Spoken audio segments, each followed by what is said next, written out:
최 선생님, 수술 안 받겠습니다. 최 선생님, 수술 안 받겠습니다. 내가 웃으며 이 말을 끝내자 병상에 누워있던 남편 김민준의 눈이 동그래졌다. 자기가 들은 말을 도저히 믿을 수 없다는 표정이었다. 박서연, 너 미쳤어? 그는 몸을 일으키려 발버둥 쳤지만 방금 검사를 마친 터라 몸의 기운이 하나도 없었다. 나는 여전히 미소를 지으며 가방에서 그의 통장들을 꺼내 의사 선생님 앞에 가만히 올려놓았다. 선생님, 보세요. 이게 남편의 모든 통장이에요. 잔액을 다 합쳐봐야 이 100원밖에 없네요. 최 선생님은 잠시 멈칫하더니 통장과 나를 번갈아 쳐다보았다. 얼굴이 딱딱하게 굳어졌다. 박서연 씨, 수술비가 대략 7천만 원 정도 필요합니다. 되도록 빨리 수술을 하지 않으면 알아요. 나는 그의 말을 끊었다. 하지만 돈이 없는 걸 어떡하겠어요. 그렇죠. 박서연, 너 정말 내가 죽는 꼴을 보겠다는 거야? 김민준의 목소리에는 공포와 분노가 뒤섞여 있었다. 나는 고개를 돌려 8년을 함께 산 이 남자를 온화하게 바라보았다. 마치 처음 보는 사람 같았다. 당신도 내가 죽는 꼴을 보고 싶어 했잖아. 지난달에 제가 유방결절로 수술해야 한다고 했을 때 당신이 뭐라고 했더라? 아, 맞다. 고작 1,000만 원인데 집에 돈 없어. 일단 좀 기다려보자고 했지? 김민준의 얼굴이 새하얗게 질렸다. 그거랑 이건 다르지. 그의 목소리가 떨리기 시작했다. 다르지. 나는 고개를 끄덕였다. 제 수술은 1,000만 원이고 당신 수술은 7천만 원이니까. 그러니 더더욱 기다려봐야겠네. 안 그래요? 최 선생님은 우리 둘을 보며 입을 열려다 말고는 결국 한숨을 쉬었다. 두 분이서 먼저 상의해보세요. 하지만 수술은 정말 더 미룰 수 없습니다. 의사 선생님이 나가자 병실은 무서울 정도로 조용해졌다. 박서연, 너 도대체 원하는 게 뭐야? 김민준의 목소리에는 절망감이 묻어났다. 돈 문제는 집에 가서 천천히 방법을 찾아보자. 제발, 응. 방법을 찾아보자고? 나는 냉소했다. 당신이 당신 여동생 김민지한테 1억 2천만 원 송금할 때처럼 방법을 찾자고? 김민준의 동공이 커졌다. 네가 그걸 어떻게 알아? 아, 드디어 인정하네. 나는 병상 여부자에 앉아 다리를 꼬았다. 계속 모르는 척할 줄 알았는데 설명할 수 있어. 설명할 필요 없어. 나는 휴대폰을 꺼내 은행 거래 내역을 찾아 하나하나 읽어주었다. 작년 3월 김민지 차 사주느라 2천만 원. 작년 8월 개 오피스텔 인테리어 비용으로 3천만 원. 올해 6월 개 아들 사립초등학교 입학금으로 4천만 원. 올해 5월 개 카드값 갚아주느라 3천만 원. 총 1억 2천만 원. 한 푼도 틀림없어. 내가 한 줄 한 줄 읽을 때마다 김민준의 얼굴은 한 겹씩 더 하얘졌다.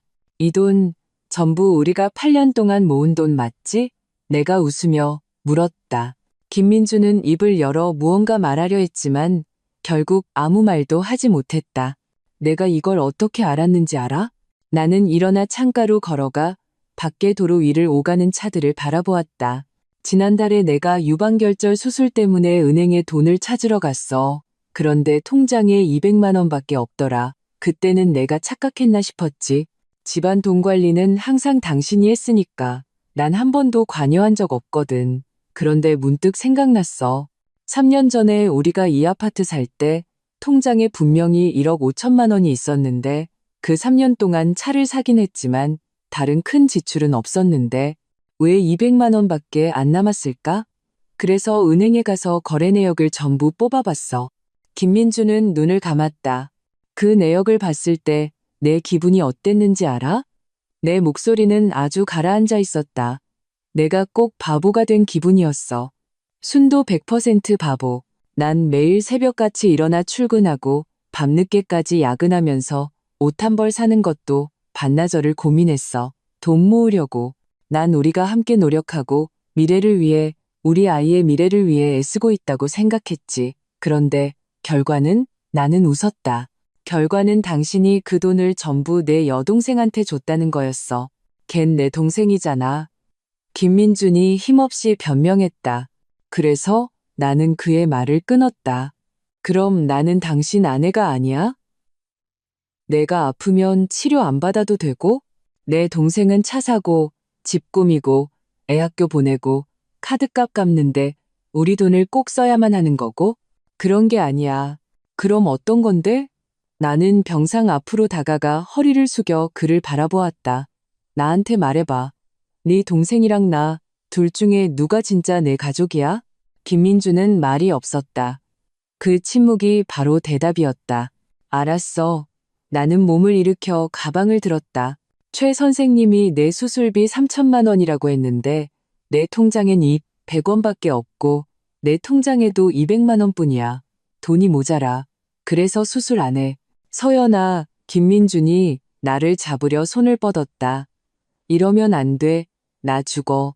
지난달에 내 결절 수술 기다려보자고 말했을 때 나도 죽을 수 있다는 생각은 안 해봤어? 나는 나지막이 물었다. 김민주는 아무 말도 하지 못했다. 걱정 마. 정말 당신 죽는 꼴 보고만 있진 않을 테니까. 나는 희미하게 웃었다. 돈은 마련해 볼게. 당신이 말한 것처럼 방법을 찾아봐야지. 정말? 김민준의 눈에 빛이 돌았다. 물론 진짜지. 나는 고개를 끄덕였다. 대신 조건이 하나 있어. 무슨 조건? 이혼. 내가 그 두 글자를 뱉어내자 김민주는 그대로 얼어붙었다. 너 지금 뭐라고 했어? 이혼하자고. 다시 말했어. 나는 말했다. 수술 전에 이혼 서류부터 정리해. 그럼 내가 돈 구해서 내 목숨 살려줄게. 왜? 더 이상 바보처럼 살기 싫으니까. 나는 문 쪽으로 몸을 돌렸다. 잘 생각해봐. 내일 답을 줘. 동의 안 하면 정말 돈 없어. 병실을 나와 나는 복도 벽에 기댔다. 마침내 참았던 눈물이 터져 나왔다. 8년, 꼬박 8년이었다. 나는 사랑과 가정과 미래와 결혼했다고 믿었다. 결과는?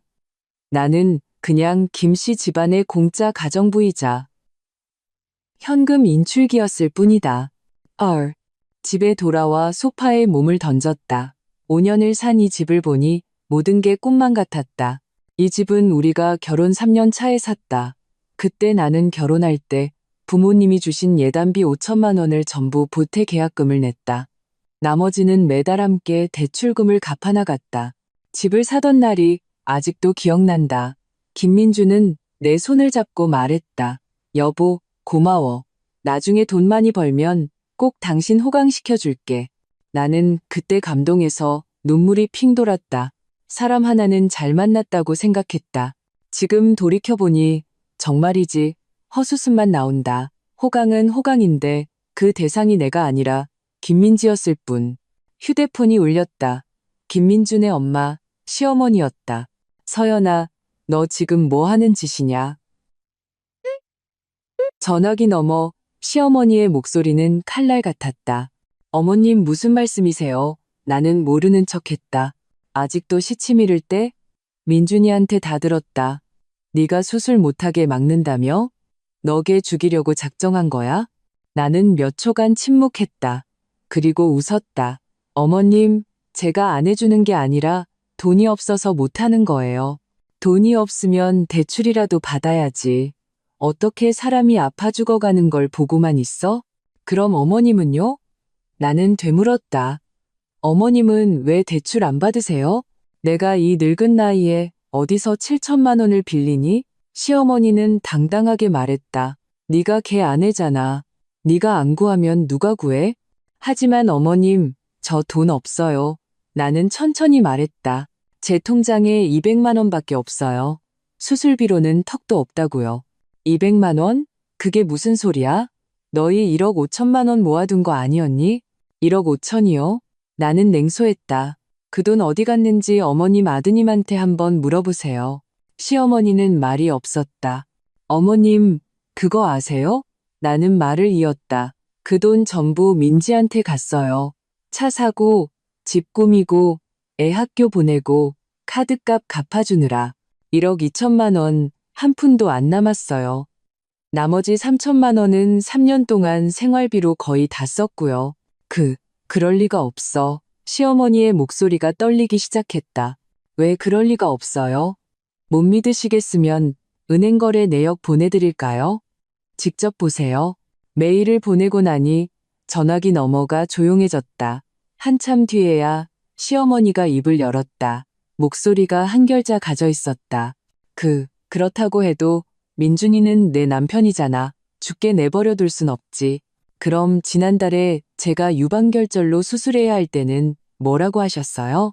내가 묻자 시어머니는 또 말이 없었다. 그깟 결절 가지고 뭘 그러냐.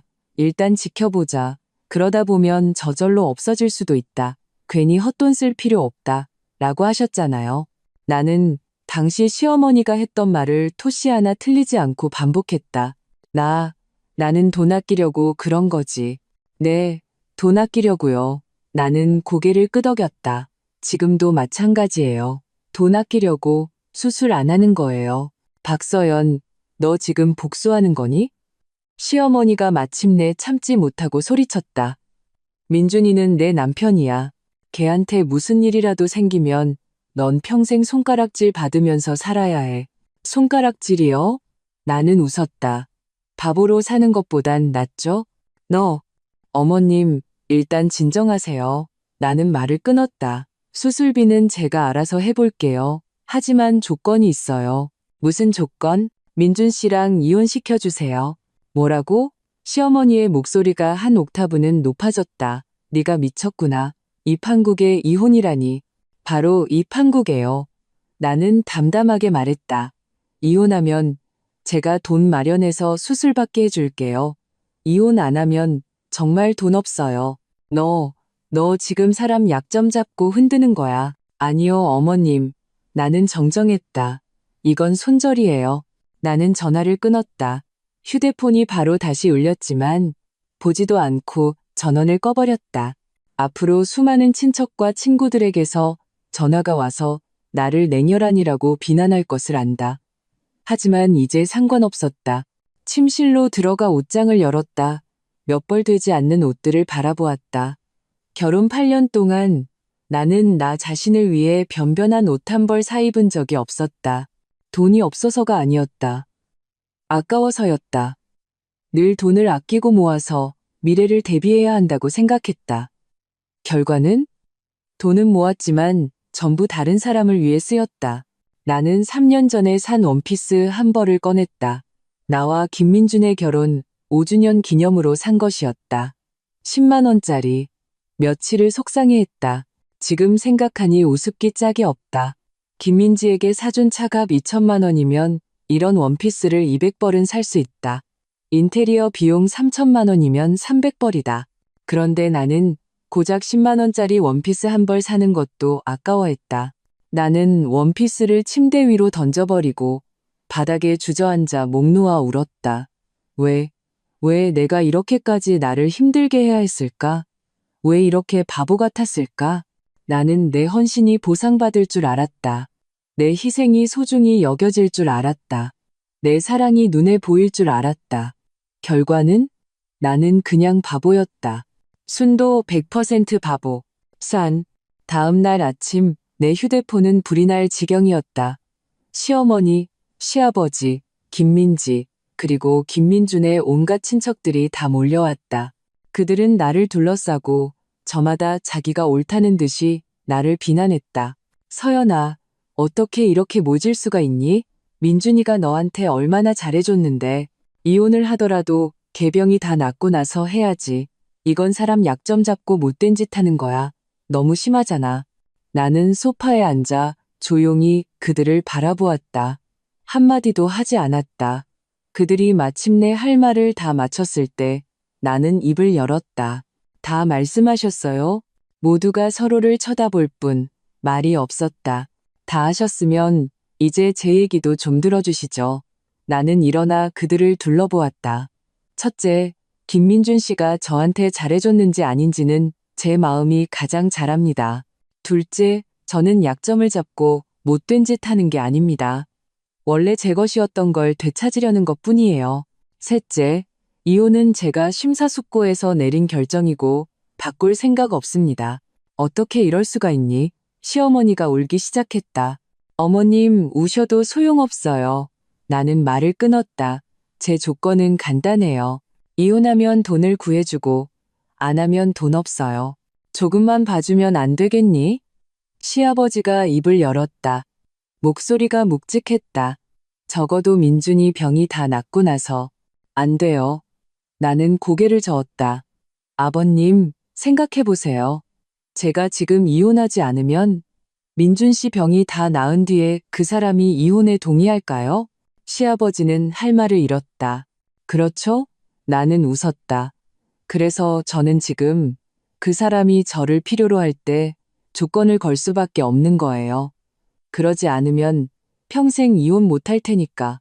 하지만은 없어요. 나는 말을 끊었다. 이혼하든가 돈 없이 치료를 포기하든가 둘 중 하나를 선택하세요. 박서연, 너 정말 이렇게까지 해야겠어? 김민지가 나섰다. 평소보다 훨씬 수척해 보였다. 오빠한테 무슨 일이라도 생기면 너 평생 마음 편히 못 살 거야. 나는 그녀를 바라보았다. 내가 한때 아가씨라고 불렀던 여자. 3년 전 그녀가 이혼했을 때 김민주는 내게 2천만 원을 주자고 했다. 그녀가 다시 일어서는데 도움이 될 거라면서. 나는 그때 돈이 아까웠지만 결국 동의했다. 2년 전 그녀가 집 인테리어를 해야 한다며 김민주는 또 3천만 원을 달라고 했다. 동생이 너무 허름한 데서 살게 할 수 없다면서. 나는 망설였지만 결국 또 져주었다. 1년 전 그녀의 아들이 사립초등학교에 가야 한다며 김민주는 4천만 원을 달라고 했다. 아이 교육을 망칠 수 없다면서. 나는 마침내 김민준과 대판 싸웠지만 결국 돈을 내주었다. 올해 초 그녀의 카드값이 터지자 김민주는 또 3천만 원을 달라고 했다. 급한 불은 꺼줘야 한다면서. 그땐 내가 단호히 거절했다. 하지만 김민주는 내가 집에 없는 틈을 타 몰래 돈을 송금했다. 1억 2천만 원, 꼬박 1억 2천만 원이었다. 내 8년의 저축, 8년의 피와 땀, 8년의 꿈이 담긴 돈이었다. 전부 그녀에게로 갔다. 민지 씨, 나는 담담하게 그녀를 바라보았다. 이 1억 2천만 원 내가 어떻게 모았는지 알아요? 김민지는 잠시 멈칫했다. 나는 매일 아침 5시에 일어나서 아침밥하고 집안일하고 출근했어요. 저녁에는 9시, 10시까지 야근하고 집에 와서 또 저녁 차리고 빨래하고 청소했어요. 주말에도 쉬지 않았어요. 야근을 하거나 아르바이트를 했죠. 8년 동안 10만 원 넘는 옷 한 벌, 5만 원 넘는 가방 하나 사본 적 없어요. 미용실 한 번, 여행 한 번 가본 적 없고요. 아낄 수 있는 돈은 다 아꼈어요. 미래를 위해서, 우리 가정을 위해서. 그런데 결과는? 나는 웃었다. 결과는 전부 당신한테 갔네요. 김민지는 고개를 숙였다. 차 사는데 2천, 인테리어에 3천, 학비로 4천, 빚 갚는데 3천, 총 1억 2천만 원. 나는 하나하나 짚었다. 그 돈이면 내가 옷을 몇 벌이나 살 수 있었을까요? 가방은 몇 개나 사고 여행은 몇 번이나 갈 수 있었을까요? 얼마나 좋은 날들을 보낼 수 있었을까요? 하지만 난 아무것도 원하지 않았어요. 그 돈을 전부 당신한테 줬죠. 그런데 이제 내 남편이 아파서 돈이 필요한데 통장을 보니 이 100원밖에 없어요. 그 순간 내 기분이 어땠을 것 같아요? 나는 그녀를 쏘아보았다. 내가 꼭 광대가 된 기분이었어요. 순도 100% 광대. 김민지가 울기 시작했다. 언니? 나는 몰랐어요. 몰랐다고? 나는 냉소했다. 그 돈이 내 저축이라는 걸 몰랐다고? 내가 그 돈 모으느라 얼마나 힘들었는지 몰랐다고? 당신이 얼마나 편하게 썼는지는 알았으면서? 나는 언니네가 돈이 많은 줄 알았어요. 돈이 많았죠. 하지만 그건 내 돈이었어요. 나는 마침내 목소리를 높였다. 내 8년의 피땀이었다고요. 하늘에서 떨어진 돈이 아니에요. 죄송해요. 김민지가 울며 말했다. 죄송하다는 말이 소용있었으면 경찰은 왜 있겠어요? 나는 말을 마치고 시어머니 쪽으로 고개를 돌렸다. 어머님, 참 좋은 따님을 두셨네요. 남의 돈 쓰는 건 아까운 줄도 모르고 흥청망청 잘 쓰시네요. 시어머니의 얼굴이 하얗게 파랗게 변했다. 자, 할 말은 다 했습니다. 나는 시간을 확인했다. 이제 병원에 가봐야 해서요. 천천히들 상의하세요. 기억하세요.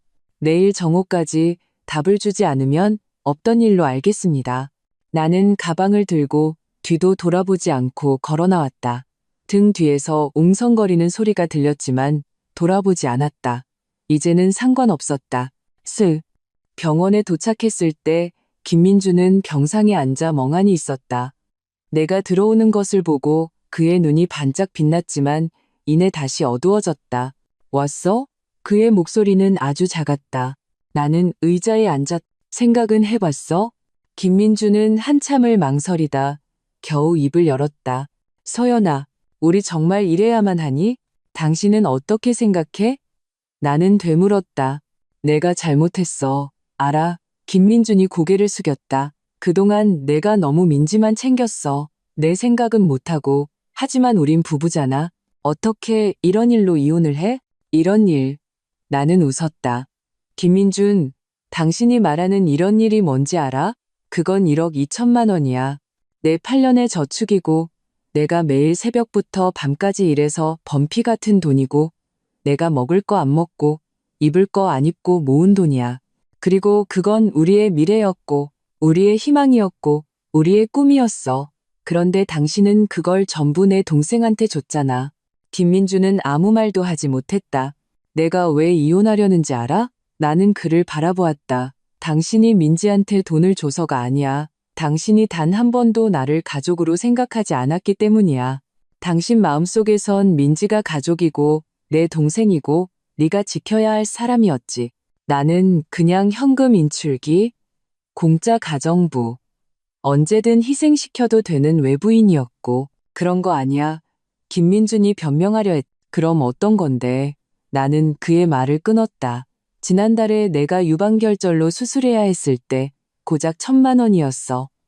당신 뭐라고 했지? 기다려보자 그랬지? 그런데 민지가 카드값 3천만 원 갚아야 했을 땐 나한테 묻지도 않고 바로 송금했잖아. 이게 차별 대우가 아니면 뭔데? 김민주는 고개를 숙인 채 말이 없었다.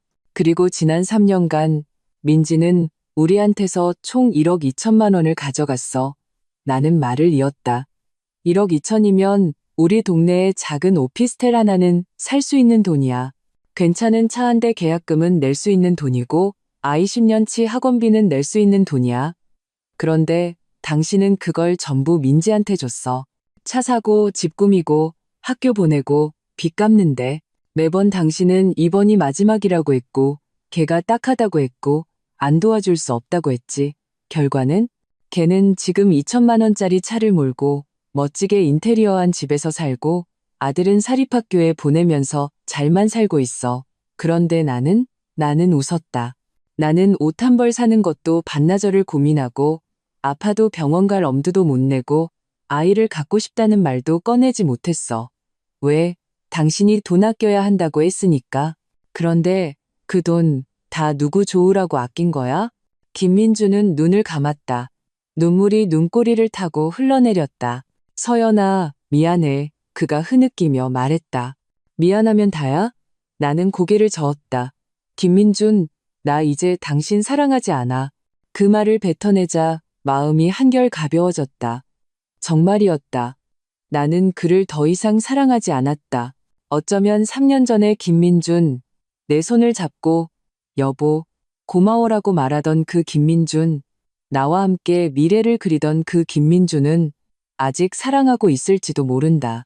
하지만 지금의 이 김민준, 1억 2천만 원을 동생에게 주고 내가 아픈 건 기다려보라고 말하는 이 김민준은 사랑하지 않았다. 서연아, 김민준이 나를 잡으려 손을 뻗었다. 나는 한 걸음 뒤로 물러섰다. 만지지 마. 김민준의 손이 허공에서 멈췄다. 이혼하자. 나는 담담하게 말했다. 이혼하면 내가 동구에서 수술받게 해줄게. 하지만 이혼 안 하면 정말 돈 없어. 왜 꼭 이혼을 해야만 하는데? 김민준이 물었다. 더 이상 시간을 낭비하고 싶지 않으니까. 나는 말했다. 나 올해 36이야. 결혼 8년 동안 아이도 없고 내세울 커리어도 없고 모아둔 돈도 없어. 아무것도. 이혼하지 않으면 난 계속 시간을 낭비하고 계속 바보처럼 살고 계속 당신과 당신 가족에게 이용당하겠지. 이제 그만하고 싶어. 내가 정말 잘못했어. 김민준이 울었다. 서연아, 한 번만 더 기회를 주면 안 될까?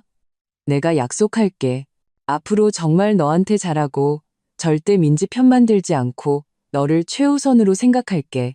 됐어. 나는 그의 말을 끊었다. 그 말 3년 전에도 했었어. 김민준이 굳었다. 3년 전에 당신이 처음으로 민지한테 차 사주려고 2천만 원 보낼 때 내가 반대했지.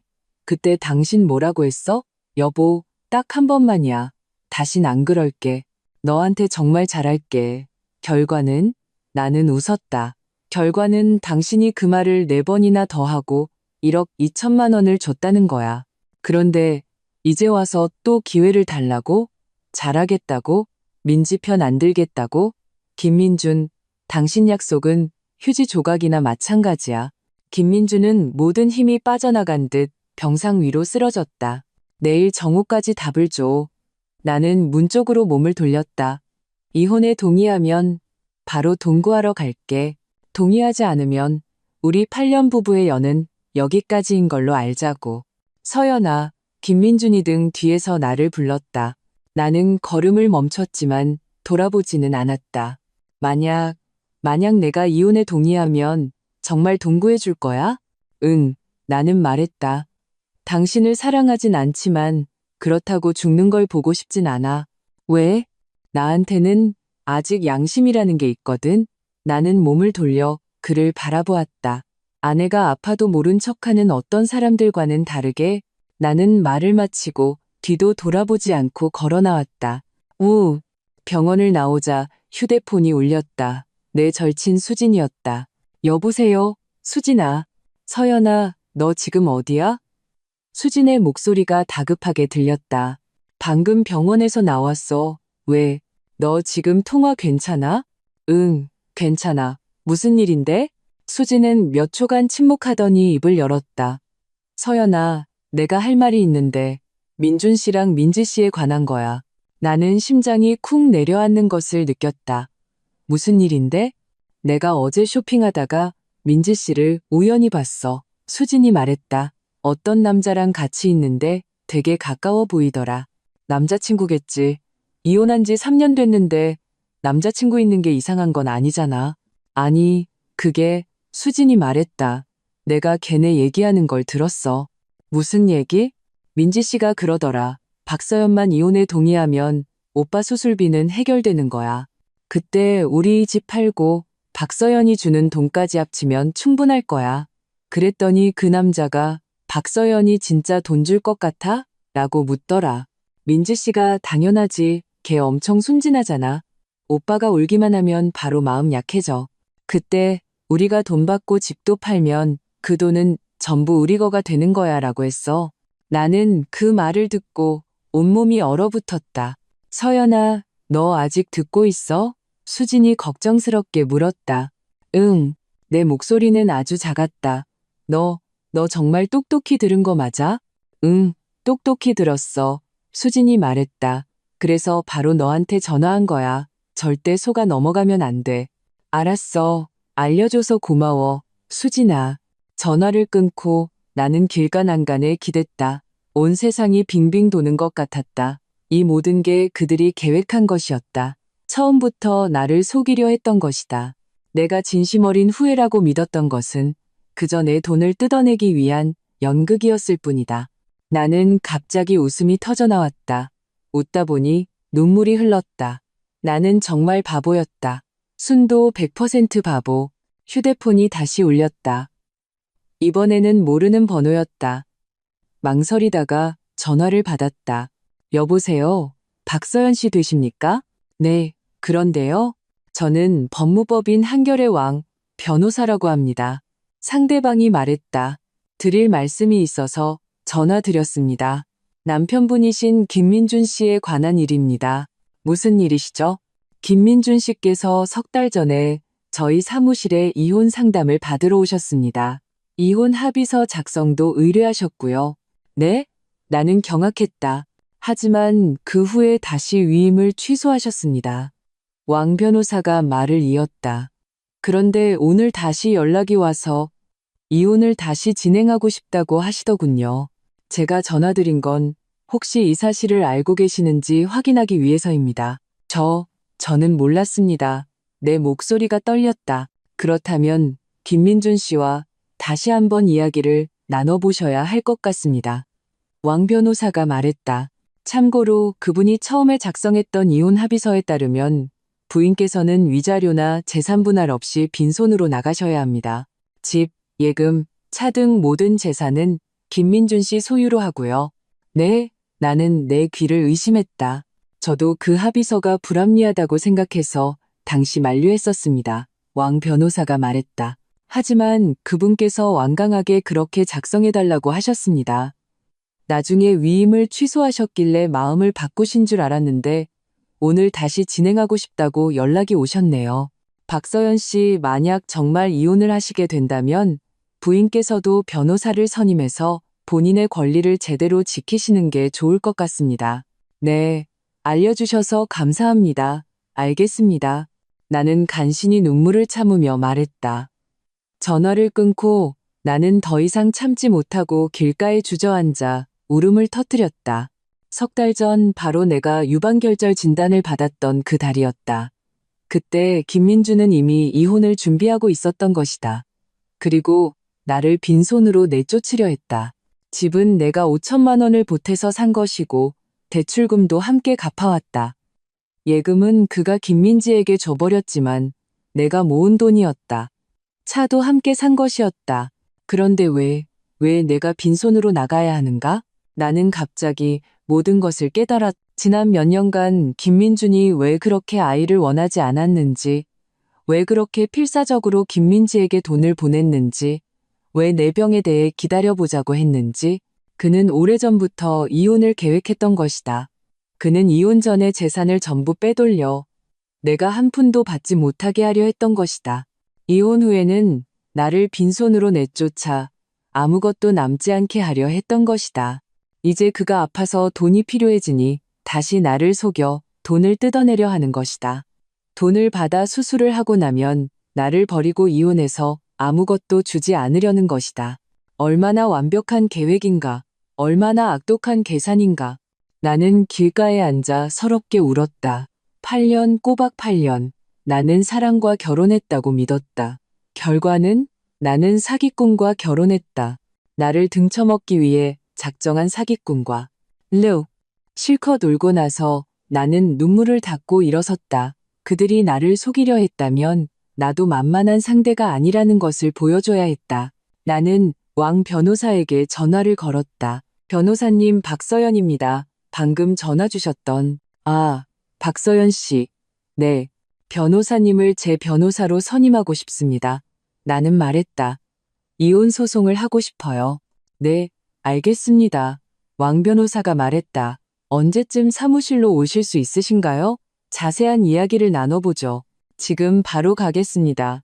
1시간 후 나는 법무법인 회의실에 앉아 지난 8년간의 일을 모두 왕 변호사에게 털어놓았다. 그러니까 지난 8년간 모은 1억 5천만 원은 주로 부인께서 버신 돈이라는 말씀이시군요. 왕 변호사가 물었다.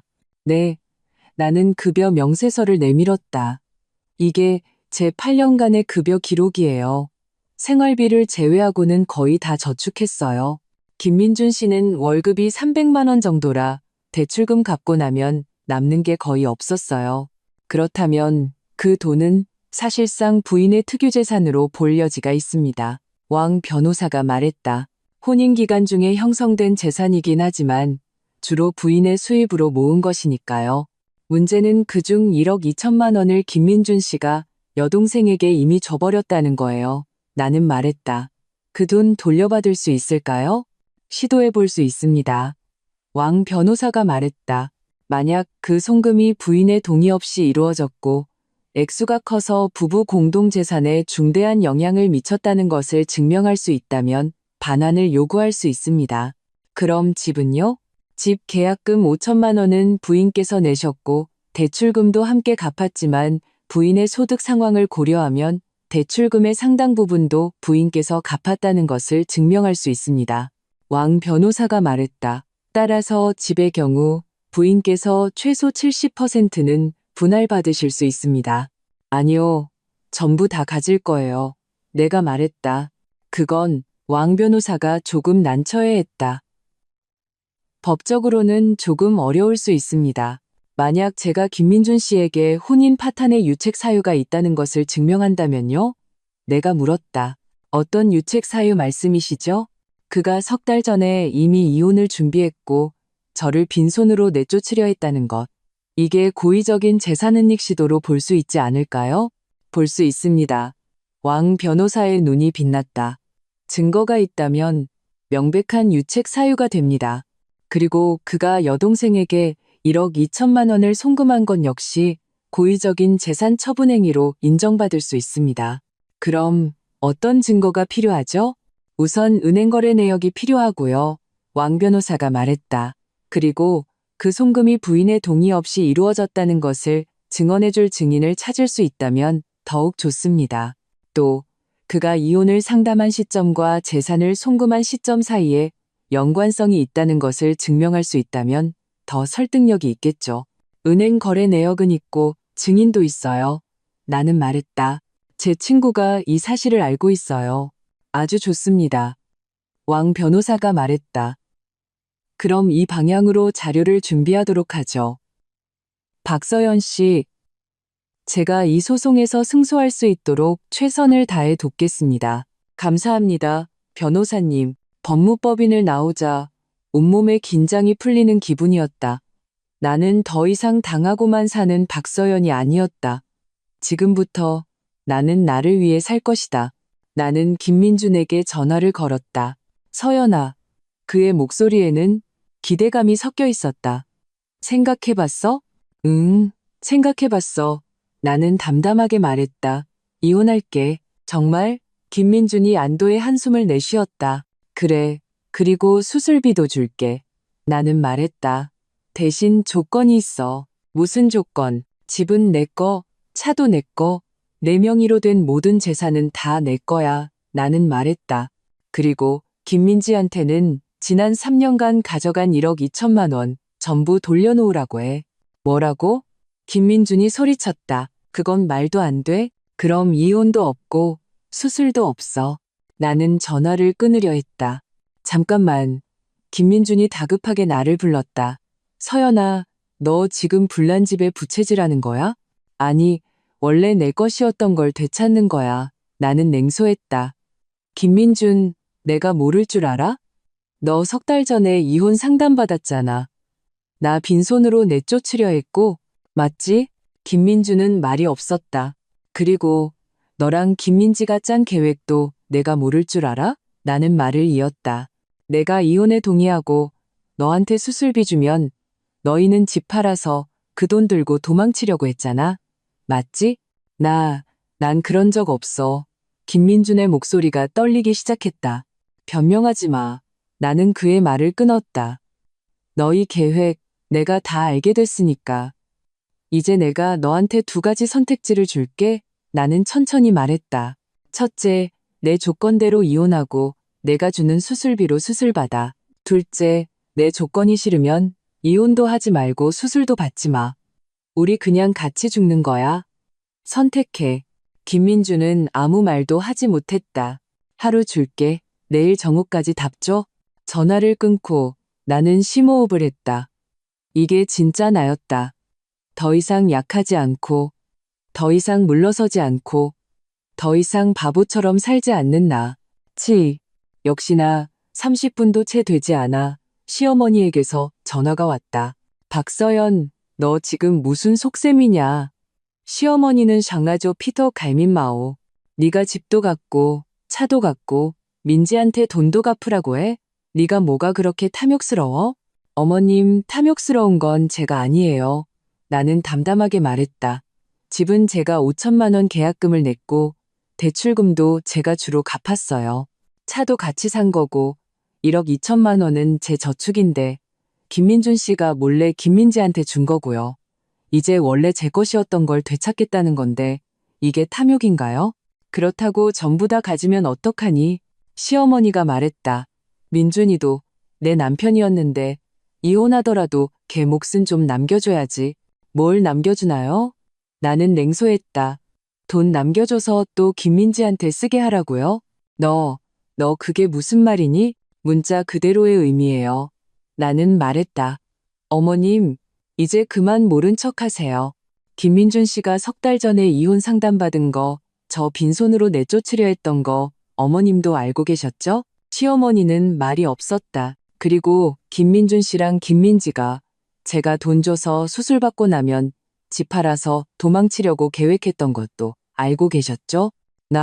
나는 네가 무슨 말 하는지 모르겠다. 시어머니의 목소리가 눈에 띄게 불안해졌다. 모르시겠다고요? 나는 웃었다. 그럼 제가 녹음 파일 하나 보내드릴 테니 한번 들어보세요. 나는 전화를 끊고 수진이가 보내준 녹음 파일을 시어머니에게 전송했다. 수진이가 어제 김민지를 만났을 때 몰래 녹음한 것이었다. 거기에는 김민지와 그 남자의 대화가 똑똑히 기록되어 있었다. 1분 후 시어머니에게서 다시 전화가 왔다. 이번에는 목소리가 한결 부드러워져 있었다. 서연아, 그건 아마 오해일 거야. 오해라고요? 나는 말했다. 그럼 한번 설명해 보세요. 박서연만 이혼에 동의하면 오빠 수술비는 해결되는 거야 라는 게 무슨 뜻이고, 박서연은 엄청 순진해서 오빠가 울기만 하면 바로 마음 약해진다는 건 또 무슨 뜻이며, 그때 우리가 돈 받고 집도 팔면 그 돈은 전부 우리 거가 되는 거야 라는 건 또 무슨 뜻인지요. 시어머니는 아무 말도 하지 못했다. 어머님, 저는 원래 8년간의 정을 생각해서 조용히 끝내려고 했어요. 나는 말했다. 하지만 당신들이 한 짓은 정말이지 저를 너무 비참하게 만들었어요. 서연아, 내 말 좀 들어봐. 됐어요. 나는 말을 끊었다. 저는 이미 변호사 선임했고 이혼 소송 준비 중이에요. 만약 제 조건대로 합의 이혼에 응해주신다면 좋겠지만 그러지 않으시면 법정에서 봅시다. 그때는 이 녹음 파일, 은행 거래 내역, 모든 증거를 법원에 제출할 거예요. 당신들이 저를 속이고 제 재산을 빼돌리고 저를 빈손으로 내쫓으려 했던 모든 증거를요. 저는 제 재산을 되찾는 것뿐만 아니라 김민준 씨와 김민지가 자신들이 한 짓에 대해 대가를 치르게 할 겁니다. 나는 전화를 끊었다. 휴대폰이 다시 울렸다. 이번에는 시아버지였다. 서연아, 내 어미한테 얘기 들었다. 시아버지의 목소리는 묵직했다. 이번 일은 정말 민준이 놈들이 잘못했다. 아버님, 이제야 알아주시는군요. 나도 방금에서야 모든 걸 알았다. 시아버지가 한숨을 쉬었다. 그놈들이 그런 짓을 저지를 줄은 꿈에도 몰랐다. 그래서요? 내가 물었다. 저를 설득하러 전화하신 건가요? 아니다. 시아버지가 말했다. 사과하러 전화했다. 나는 잠시 멍했다. 서연아, 그동안 고생 많았다. 시아버지가 말했다. 우리 가족이 정말 너한테 못할 짓을 했다. 알아주시면 됐어요. 나는 말했다. 집과 차에 대한 내 요구는 합당하다고 생각한다. 시아버지가 말했다. 어차피 다 네가 번 돈으로 산 것이니, 그리고 그 1억 2천만 원 내가 민지한테 갚으라고 하겠다. 정말요? 나는 조금 믿기지 않았다. 정말이다. 시아버지가 말했다. 민지가 내 딸이긴 하지만 잘못한 일에 대해서는 책임을 져야지. 그 돈은 반드시 갚게 하겠다. 감사합니다. 아버님, 나는 말했다. 그럼 수술비는? 너는 이미 할 만큼 했다. 시아버지가 내 말을 끊었다. 수술비는 우리가 알아서 할 테니 너는 신경 쓰지 마라. 하지만 서연아, 너는 이 집안을 위해 너무 많은 것을 희생했다. 시아버지가 말했다. 이제부터는 우리에게 맡겨라. 너는 내 인생을 살아라. 시아버지는 전화를 끊었다. 나는 휴대폰을 든 채 갑자기 눈물이 날 것 같았다. 8년 만이었다. 시아버지가 내게 고생 많았다고 말해준 것은, 누군가 내 편을 들어주고 나를 위해 나서준 것은 비록 늦었지만 그래도 조금은 위로가 되었다. 다음 날 나와 김민주는 변호사 사무실에서 이혼 합의서에 서명했다. 약속대로 집과 차, 그리고 김민준 명의의 모든 재산은 내 것이 되었다. 김민지는 3개월 내로 1억 2천만 원을 갚아야 했다. 그 대가로 나는 김민준에게 수술비로 3천만 원을 주었다. 원래 수술비는 7천만 원이었지만 나는 3천만 원만 주었다. 나머지는 그들이 알아서 할 일이었다. 서명을 할 때 김민주는 계속 나를 쳐다보았다. 서연아, 꼭 이렇게까지 해야 했니? 그가 물었다. 정 떨어지게 나는 웃었다. 김민준, 당신이 이혼 상담받으면서 나 빈손으로 내쫓으려 했을 때는 이 단어 생각 안 해봤어? 김민주는 아무 말도 하지 못했다. 지금 나는 원래 내 것이었던 걸 되찾고 당신 목숨값으로 3천만 원이나 남겨줬어. 이만하면 충분히 자비를 베푼 거야. 나는 말했다. 내가 정말 정 떨어지는 사람이었다면 단 한 푼도 안 줬을 거야.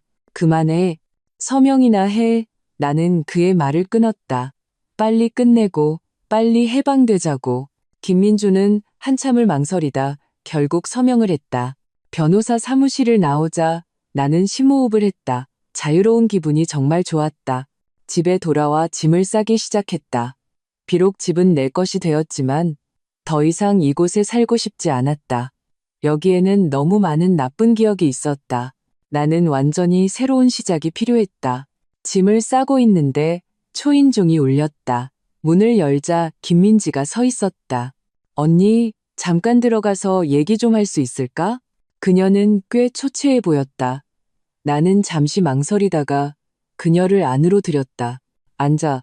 무슨 일이야? 나는 소파에 앉았다. 죄송해요. 김민지가 갑자기 무릎을 꿇었다. 언니, 정말 죄송해요. 다 제 잘못이에요. 나는 아무 말도 하지 않고 그저 그녀를 바라보았다. 그동안 언니한테 너무 많은 돈을 받았고 너무 심한 짓을 했어요. 김민지가 울며 말했다. 정말 일부러 그런 건 아니었어요. 일부러가 아니었다고? 나는 냉소했다. 그럼 어쩌다 보니 1억 2천만 원을 받은 거야? 저 그때 정말 힘들었어요. 김민지는 더 서럽게 울었다. 이혼하고 혼자 아이 키우는데 집도 꾸며야 하고 애도 학교 보내야 하고 카드값도 갚아야 하고 정말 방법이 없었어요. 그래서 오빠한테 돈 달라고 했고 제가 잘못했어요. 김민지가 말했다. 언니, 1억 2천만 원 제가 갚을게요. 정말이에요. 다만 시간을 조금만 더 주시면 안 될까요? 3개월 안에는 정말 못 갚을 것 같아요. 그럼 언제 갚을 건데? 내가 물었다. 1년만 주시면 안 될까요? 김민지가 나를 바라보았다. 1년 안에 제가 꼭 다 갚을게요.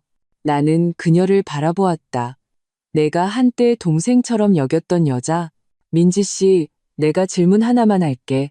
나는 말했다. 만약 그때 아팠던 게 당신이었고 돈이 필요했는데 내가 기다려보자고 했다면 당신은 어땠을 것 같아? 김민지가 굳었다. 만약 내가 당신 저축을 전부 가져다가 내 형제자매에게 줬다면 당신은 어땠을 것 같아? 만약 나와 내 가족이 당신을 속여서 빈손으로 내쫓으려 했다면 당신은 어땠을 것 같아? 김민지는 고개를 숙인 채 눈물을 뚝뚝 흘렸다. 죄송해요. 그녀는 계속 반복했다. 죄송하면 다야? 나는 말했다. 민지 씨, 나는 성인이 아니야. 당신들을 용서할 수 없어. 하지만 지난 세월의 정을 생각해서 1억 2천만 원 1년 줄게. 나는 일어섰다. 1년 뒤에도 갚지 않으면 그때는 소송할 거야. 감사합니다. 언니. 김민지가 울며 말했다. 언니라고 부르지 마. 나는 말했다. 오늘부터 우리는 아무 관계도 아니야. 김민지는 입술을 깨물더니 결국 고개를 끄덕였다. 갚을게요. 꼭 갚을게요. 그녀는 눈물을 닦고 일어섰다. 언니, 아니 서연 씨, 정말 죄송했습니다. 그녀는 말을 마치고 몸을 돌려나갔다. 나는 문을 닫고 문에 기댔다. 긴 한숨을 내쉬었다. 끝났다. 모든 것이 끝났다. 이혼 3일 후 나는 새로 얻은 오피스텔로 이사했다. 비록 원룸이었지만 아주 아늑했다. 가장 중요한 것은 이곳이 온전히 나만의 공간이라는 것이었다. 나는 원래 살던 아파트를 부동산에 내놓았다. 시세는 8억 원 정도, 남은 대출금을 갚고 나면 6억 원 정도를 손에 쥘 수 있었다. 차를 판 돈 500만 원과 김민지가 갚기로 한 1억 2천만 원, 그리고 내 통장에 남은 200만 원을 합치면 나는 약 7억 3,700만 원을 갖게 된다. 이 돈이면 새로운 삶을 시작하기에 충분했다. 나는 원래 다니던 회사를 그만두었다. 그 회사는 월급은 괜찮았지만 야근이 너무 심하고 스트레스가 많았다. 지난 몇 년간 내가 필사적으로 일했던 것은 돈을 모으기 위해서였다. 이제 나는 더 이상 그렇게까지 아등바등 살 필요가 없었다. 나는 내 인생을 다시 계획하기 시작했다. 우선 병원에 가서 유방결절 수술을 받았다. 수술은 성공적이었고 의사는 3개월 정도 지켜본 뒤에 별 문제 없으면 완전히 안심해도 된다고 했다. 병상에 누워있을 때 나는 지난달 김민준이 기다려보자고 했던 모습이 떠올랐다. 만약 내가 그의 말을 듣고 계속 기다렸다면 어땠을까? 어쩌면 결절이 악화되었을지도 모르고 돌이킬 수 없는 지경에 이르렀을지도 모른다. 다행히 나는 제때에 손절했다. 수술 후 나는 나에게 긴 휴가를 주었다. 늘 가고 싶었지만 갈 수 없었던 곳 제주도로 떠났다. 제주도에서 나는 바닷가 펜션에 머물며 매일 늦잠을 자고 맛있는 현지 음식을 먹고 아름다운 풍경을 보았다. 한라산에도 올라가 눈 덮인 백록담의 장관을 보았다. 예쁜 카페에 앉아 책을 읽으며 마음의 평화를 찾았다. 이번 여행에 500만 원을 썼다. 예전의 나라면 여행에 이렇게 큰 돈을 쓰는 것은 상상도 못했을 것이다. 하지만 지금의 나는 이 500만 원이 전혀 아깝지 않았다. 왜냐하면 나는 나 자신을 되찾았기 때문이다. 삶을 사랑하고 자유를 사랑하고 아름다운 것들을 사랑하던 나 자신을. 여행에서 돌아와 나는 늘 배우고 싶었던 것을 배우기 시작했다. 베이킹. 나는 베이킹 클래스에 등록했다. 일주일에 3번 각종 빵과 케이크, 디저트를 만드는 법을 배웠다. 선생님은 내가 재능이 있다고 했다. 내가 만든 것들은 모양도 예쁘고 맛도 좋다고. 나는 웃으며 말했다. 드디어 저 자신을 위해 무언가를 만들 수 있게 되었으니까요. 2달 후 나는 제빵 기능사 자격증을 땄다. 그리고 동네 근처에 작은 가게를 얻어 베이킹 스튜디오를 열었다. 가게는 10평 남짓으로 작았지만 아주 아늑하게 꾸몄다. 나는 가게 이름을 서연의 작은 주방이라고 지었다. 개업날 수진이와 몇몇 친구들이 축하해주러 왔다. 그들은 내가 만든 케이크와 빵을 맛보더니 모두 맛있다고 칭찬했다. 서연아, 너 드디어 네가 원하는 모습으로 살게 됐구나. 수진이가 내 손을 잡고 말했다. 응, 나는 웃으며 말했다. 드디어 나 자신으로 살게 됐어. 스튜디오를 연 지 반년쯤 지난 어느 날 내가 케이크를 만들고 있는데 휴대폰이 울렸다. 모르는 번호였다. 여보세요? 박서연 씨 되시죠? 저는 시립병원 간호사입니다. 김민준 씨 일로 연락드렸습니다. 나는 잠시 굳었다. 무슨 일이시죠? 김민준 씨께서 수술은 성공적으로 마쳤지만 수술 후 회복이 좋지 않아 지금 2차 수술을 해야 하는 상황입니다. 간호사가 말했다. 그런데 지금 돈이 없어서요. 가족들도 연락이 닿지 않아서 혹시나 해서 연락드렸습니다. 죄송합니다. 나는 그녀의 말을 끊었다. 저는 김민준 씨와 이혼했습니다. 그 사람 일은 저와 상관없어요. 하지만 지금 상태가 꽤 위독하셔서 그럼 가족들에게 연락해 보세요. 나는 말했다. 부모님도 계시고 여동생도 있잖아요. 그분들이 처리하시겠죠? 나는 전화를 끊었다. 이렇게 하는 것이 조금 냉정하다는 것을 알았지만 더 이상 신경 쓰고 싶지 않았다. 나는 이미 3천만 원을 주었다. 그게 나의 마지노선이었다. 나머지는 나와 상관없는 일이다. 보름 후 수진이에게서 소식을 들었다. 김민준의 2차 수술은 결국 하지 못했다고 한다. 돈이 없어서 부모님도 돈을 마련하지 못했고 김민지도 돈을 내놓지 못했다. 결국 아버님이 고향집을 팔아서 겨우 수술비를 마련했다고 한다. 듣자 하니 지금도 병원에 누워있대. 매일 인공호흡기에 의지해서 겨우 숨만 쉬고 있다고. 수진이가 말했다. 어머니는 매일 병원에서 오시면서 다 민지 때문이라고 하신대. 민지는? 내가 물었. 그 남자랑 도망쳤대. 수진이가 말했다. 1억 2천만 원 들고 튀었어. 휴대폰도 꺼져 있고 찾을 수가 없대. 나는 침묵했다. 비록 김민지가 미웠지만 이 소식을 들으니 기분이 착잡했다. 인과응보가 참 빠르다. 수진이가 말했다. 걔네가 너한테 어떻게 했어? 결국 자기들도 한 푼도 못 얻고 집안은 풍비박산 났잖아. 그러게 인과응보네. 나는 나지막이 말했다. 서연아, 너는 요즘 어때? 수진이가 걱정스럽게 물었다. 이런 얘기 들으면 마음 안 좋아? 아니, 괜찮아. 나는 고개를 저었다. 나 이제 다 내려놨어. 정말이었다. 나는 다 내려놓았다. 나는 더 이상 김민준을 미워하지 않고 김민지를 미워하지 않고 김씨 집안 사람들을 미워하지 않았다. 왜냐하면 미움은 나 자신을 불행하게 만들 뿐이니까. 나는 내 인생을 잘 살아야 했다. 그게 가장 중요한 것이었다. 1년 후 어느 날 내가 스튜디오에서 빵을 만들고 있는데 초인종이 울렸다. 어서 오세요. 나는 고개를 들다가 굳었다. 문 앞에 서 있는 사람은 시아버지였다. 그는 작년보다 훨씬 늙어 보였다. 머리는 하얗게 새고 등도 굽어 있었다. 서연아. 그가 내 이름을 불렀다. 목소리가 조금 떨렸다. 아버님, 나는 손을 닦았다. 어떻게 오셨어요? 너 보러 왔다. 시아버지가 가게 안을 둘러보았다. 여기가 내 가게냐? 네. 나는 고개를 끄덕였다. 앉으세요.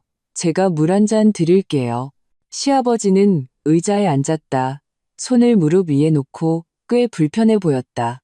서연아, 지난 1년 잘 지냈니? 그가 물었다. 네, 잘 지냈어요. 나는 웃으며 말했다. 가게 장사도 잘 되고 이 일도 마음에 들어요. 그렇다면 다행이다. 다행이야. 시아버지가 고개를 끄덕였다. 눈시울이 조금 붉어졌다. 아버님, 오늘 오신 건 무슨 일 있으세요? 내가 물었다. 시아버지는 한참을 망설이다. 입을 열었다. 서연아, 내가 사과하러 왔다. 사과요? 그래. 시아버지가 가방에서 통장 하나를 꺼냈다. 이거 1억 2천만 원이다. 민지가 너한테 빚진 돈. 나는 멍했다. 민지 씨, 도망갔다면서요? 도망갔지. 시아버지가 한숨을 쉬었다. 하지만 나는 아직 여기 있잖니. 이 돈은 내가 지난 1년 동안 모은 돈이다. 고향집 판 돈 1억 원에 내 퇴직금을 전부 합쳐서 겨우 마련했다. 아버님, 이건. 나는 어쩔 줄 몰랐다. 서연아, 받아라. 시아버지가 내 손에 통장을 쥐어주었다. 이건 네게 빚진 돈이니 반드시 갚아야 한다. 하지만 민준 씨는 그놈 일은 네가 신경 쓸 거 없다. 시아버지가 내 말을 끊었다. 자기가 저지른 죄, 자기가 받는 거지. 하지만 지금 상태가 안다. 시아버지의 눈에서 눈물이 흘렀다. 지금도 병원에 누워있다. 매일 인공호흡기에 의지해서 살고 있어. 의사 말로는 평생 깨어나지 못할 수도 있다고 하더구나. 나는 침묵했다. 서연아, 네가 우리를 미워하는 거 안다. 시아버지가 말했다. 지난 세월 우리가 정말 너한테 못할 짓을 했다. 네가 우리 집안을 위해 그렇게나 헌신했는데 우리는 너한테 그런 식으로 대했으니 미워하지 않아요. 나는 말했다. 정말이에요. 이제 미워하지 않아요. 그렇게 말해주니 마음이 놓인다. 시아버지가 일어섰다. 서연아, 부디 잘 살아라. 알겠지? 네. 나는 고개를 끄덕였. 시아버지는 몸을 돌려 나가려다가 문 앞에서 멈춰섰다. 서연아, 내가 꼭 해주고 싶은 말이 있었다. 그가 고개를 돌려 나를 바라보았다. 사실 민준이 그놈도 너를 진심으로 사랑했었다. 나는 잠시 멍했다. 결혼 초 몇 년 동안은 정말 너를 사랑했다. 시아버지가 말했다. 하지만 나중에 민지한테 휘둘리기 시작했지. 민지가 계속 계기에다 대고 네가 돈이 많네, 네가 인색하네, 네가 가족을 돌보지 않네 그런 소리를 해대니 걔가 점점 변해버린 거다. 정신을 차렸을 때는 이미 너무 늦어버렸고 그래서 이혼 상담받고 너 빈손으로 내쫓으려 했던 것도 사실은 민지가 시킨 거다. 어차피 너는 돈 많으니 이 기회에 더 뜯어내라고. 그때 걔가 귀신에 홀렸는지 그 말을 들었던 걔지. 나중에 자기가 아프고 나서야 일이 얼마나 심각한지 자기가 얼마나 잘못했는지 깨달았지만 이미 너무 늦어버렸던 거다. 나는 그 말을 듣는 동안 나도 모르게 눈물이 흘렀다. 서연아, 내가 그놈을 대신해서 용서를 구하는 게 아니다. 시아버지가 말했다. 다만 그놈이 처음부터 너를 상처 주려 했던 건 아니었다는 것만 알아줬으면 했다. 알겠습니다. 나는 눈물을 닦았다. 알려주셔서 감사합니다. 시아버지는 고개를 끄덕이고 몸을 돌려나갔다. 그의 굽은 등을 보며 나는 문득 지난 1년간 일어난 일들이 모두에게 재앙이었다는 생각이 들었다. 다만 어떤 사람은 이겨냈고 어떤 사람은 그러지 못했을 뿐이다. 시아, 그날 밤 나는 발코니에 앉아 손에 든 통장을 바라보았다. 1억 2천만 원 마침내 돌려받았다. 하지만 나는 조금도 기쁘지 않았다. 왜냐하면 나는 이 돈이 시아버지의 고향집과 바꾼 돈이라는 것을 알기 때문이었다. 그곳은 그의 뿌리이자 그의 집이었다. 나에게 이 돈을 갚기 위해 그는 뿌리째 뽑아버린 것이다. 나는 오랫동안 생각한 끝에 결정을 내렸다. 다음 날 나는 병원으로 갔다. 중환자실 밖에서 나는 시어머니를 보았다. 그녀는 긴 의자에 앉아 있었다. 머리는 헝클어져 있고 눈은 퉁퉁 부어 있었다. 10년은 더 늙어 보였다. 서연아. 그녀는 나를 보고 멍하니 있었다. 어머님, 나는 예전처럼 그녀를 불렀다. 시어머니의 눈에서 눈물이 주르륵 흘러내렸다. 서연아, 미안하다, 미안해. 그녀가 울며 말했다. 괜찮아요. 나는 그녀 옆에 앉았다.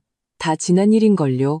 민준이는 시어머니가 중환자실 문을 가리켰다. 아직 저 안에 있다. 의사 말로는 못 깨어날 수도 있다고. 나는 침묵했다. 서연아, 너 들어가서 걔 한번 봐주면 안 되겠니? 시어머니가 간절하게 나를 바라보았다. 딱 한 번만, 한 번만이라도. 나는 잠시 망설이다가 결국 고개를 끄덕였다. 방호복을 입고 나는 중환자실로 들어갔다. 김민주는 병상에 누워 있었다. 몸에는 온갖 관들이 꽂혀 있었고 얼굴은 종이처럼 하였다. 가슴이 미세하게 오르내리지 않았다면 이미 죽은 사람이라고 생각했을 것이다. 민준 씨, 나는 침대 옆에 서서 나지막이 그를 불렀다. 그는 반응이 없었다. 당신이 들을 수 있을지 모르겠지만 그래도 말하고 싶어요. 나는 심호흡을 했다. 지난 세월 나를 사랑해줘서 고마웠어요. 비록 나중에 당신이 변해서 나에게 상처를 줬지만 나는 당신이 일부러 그런 건 아니었다고 생각해요. 당신은 그냥 가족애가 너무 강했고 너무 쉽게 남에게 이용당했을 뿐이에요. 이제 일이 이렇게 됐고 우리도 이혼했으니 모든 게 끝났어요. 나 당신 미워하지 않아요. 정말이에요. 나는 말하면서 눈물이 흘러내렸다. 당신이 깨어났으면 좋겠어요. 잘 살았으면 좋겠어요. 비록 우리가 다시 부부가 될 수는 없겠지만 그래도 나는 당신이 잘 지냈으면 좋겠어요. 나는 말을 마치고 몸을 돌려 나왔다. 중환자실을 나오자 시어머니가 일어섰다.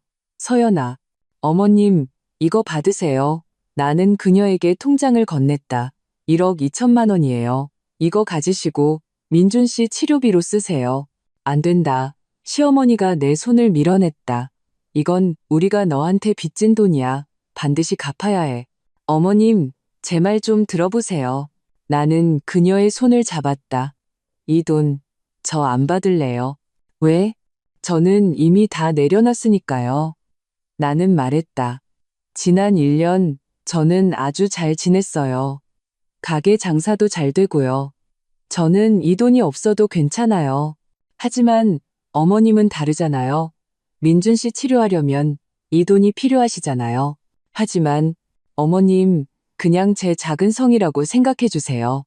나는 그녀의 손에 통장을 쥐어주었다. 그래도 민준 씨랑 저 한때는 부부였잖아요. 서연아, 시어머니가 울음을 터뜨렸다. 너 너 정말 착한 아이구나. 저 이제 가볼게요. 나는 몸을 돌려나가려 했다. 서연아, 시어머니가 나를 불렀다. 너 행복해야 한다. 네, 나는 웃으며 말했다. 어머님도 몸조리 잘하세요.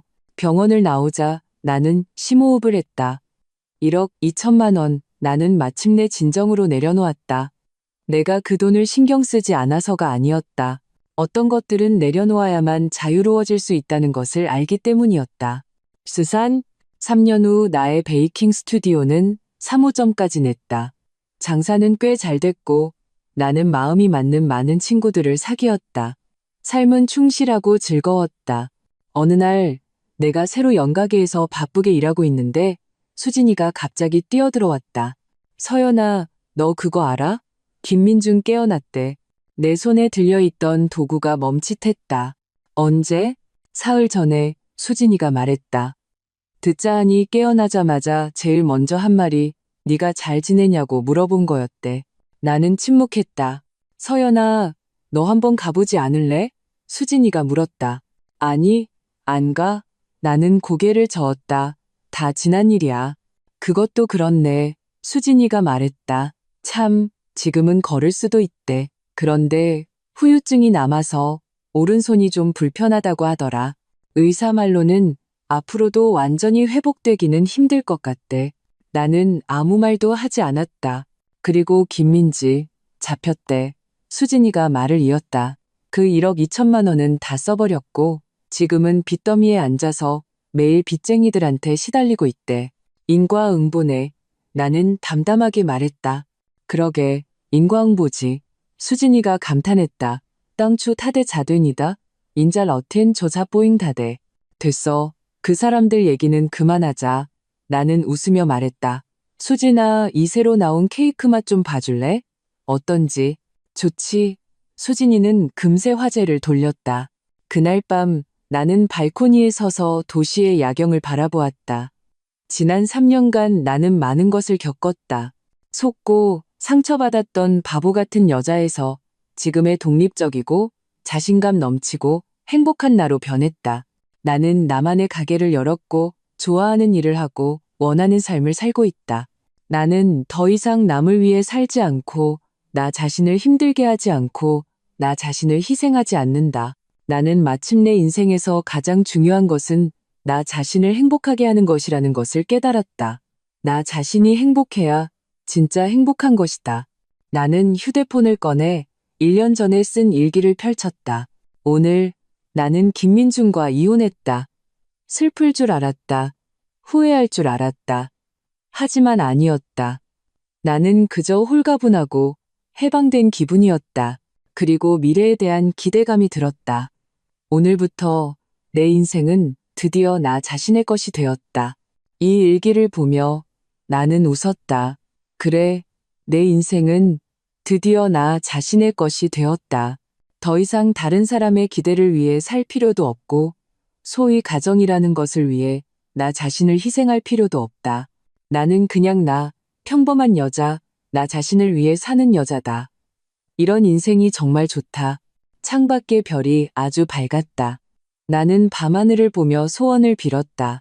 나와 같은 모든 여자들이 용감하게 자신을 위해 살 수 있기를, 상처받은 모든 사람들이 자신만의 행복을 찾을 수 있기를, 우리 모두가 자신이 원하는 모습으로 살 수 있기를. 바람이 불어와 꽃향기를 실어다 주었다. 나는 웃었다. 아주 달콤하게. 왜냐하면 나는 알기 때문이다. 내 인생은 이제 막 시작되었고, 이번에는 내가 주인공이라는 것을